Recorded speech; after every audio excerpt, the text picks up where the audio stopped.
বিনোদন শুধু মনের খোরাকই যোগায় না, এটি মানুষের সুস্থ ও স্বাভাবিক বিকাশেও সহায়তা করে। ঠিক তেমনি রিও ডি জানেইরোর একটি কারাগারে অনুষ্ঠিত হয়ে গেল বিশেষ এক আয়োজন, যেখানে ব্রাজিলিয়ান নারীরা সাজগোজ করে, গান গেয়ে এবং নিজেদের প্রতিভা প্রদর্শন করে এই আনন্দ ও উদ্দীপনা ভাগাভাগি করেন। বিস্তারিত প্রতিবেদনে। 23 জানুয়ারি রিও ডি জেনেইরোর একটি কারাগারে বন্দী কিছু ব্রাজিলিয়ান নারী পছন্দের সাজে সেজে একটি সঙ্গীত প্রতিযোগিতায় অংশ নেন। এই আয়োজনের উদ্দেশ্য ছিল তাদের প্রতিভা তুলে ধরা এবং মুক্তির আগে তাদের আত্মবিশ্বাসী হিসেবে গড়ে তোলা। বড় একটি হলের ভেতরে বেগুনি রঙের মঞ্চে 15 জন প্রতিযোগী একে একে মন খুলে গান করেন। কারা কর্মকর্তা, স্বেচ্ছাসেবক ও অন্য বন্দীদের নিয়ে গঠিত দর্শকরা তাদের সঙ্গে গলা মিলিয়ে দেন করতালি। অনেকে করেন ধর্মীয় কীর্তন, আবার কেউ কেউ করেন ব্রাজিলিয়ান লোকসঙ্গীত, কেউ বা করেন স্থানীয় পপ জনরার গান। এর মধ্যে ছিল প্রয়াত জনপ্রিয় গায়িকা রিটা লির ব্ল্যাক শিপ গানটিও।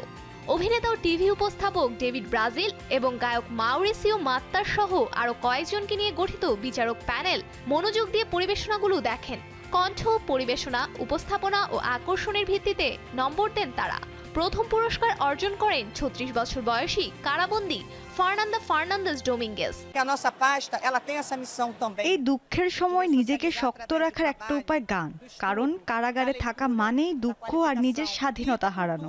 গান গাওয়ার সময় আমাদের শরীর বন্দী থাকলেও কণ্ঠস্বর যে কোনো জায়গায় যেতে পারে, আমাদের মন সব সীমানা পেরিয়ে যেতে পারে।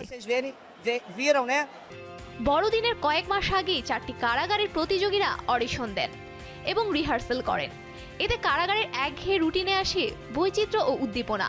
ভয়েস অফ লিবার্টি নামে পরিচিত প্রতিযোগিতার দিনে বন্দীরা আলো ঝলমলে কক্ষে, অভিজাত সজ্জায় সম্বলিত আয়না এবং ড্রেসিং স্ক্রিনে গান গাইতে গাইতে প্রকাশ করছিলেন নিজেদের উচ্ছ্বাস ও উদ্দীপনা। বছর 6 আগে গ্রেফতার হওয়ার সময় বার, পার্টি এবং চার্চে গান গাইতেন 31 বছর বয়সী রিলারি ক্রিস্টিনা লেইটে। বছর খানিকের মধ্যে কারাগার থেকে মুক্ত হবেন তিনি। উচ্ছ্বাস প্রকাশ করে তিনি জানান, এই শোটি আমার কাছে প্রতিভা দেখানোর মাধ্যমে পুনর্বাসনের পথে সাহায্য করার একটি সুযোগ। এটি জাদুর মতো, কারণ আমরা যা চাই তা করতে পারছি। এটি আমাদের জন্য মুক্তির অর্থ বহন করে। আমরা কারাগারে আছি, কিন্তু শিল্প আমাদের মুক্তি দেয়। তার শব্দ রক ইন রিও ফেস্টিভ্যালে গান গাওয়া। এই বছরের প্রতিযোগিতার থিম ছিল আশা ও মুক্তি। রিও ডি জেনেইরো রাজ্য কারাগার প্রশাসনের তৃতীয় আয়োজন এটি। কাজ, পড়াশোনা, বই পড়া এবং গান, এসব সংস্কৃতি ও বিনোদন কার্যক্রমের মাধ্যমে বন্দীদের পুনর্বাসন করাই এ কারাগারের মূল উদ্দেশ্য। এটি কারাগারের ভেতরের পরিবেশকেও ভালো রাখতে সাহায্য করে বলে জানান কারা কর্তৃপক্ষ। Safura Afrin, showbiz tonight.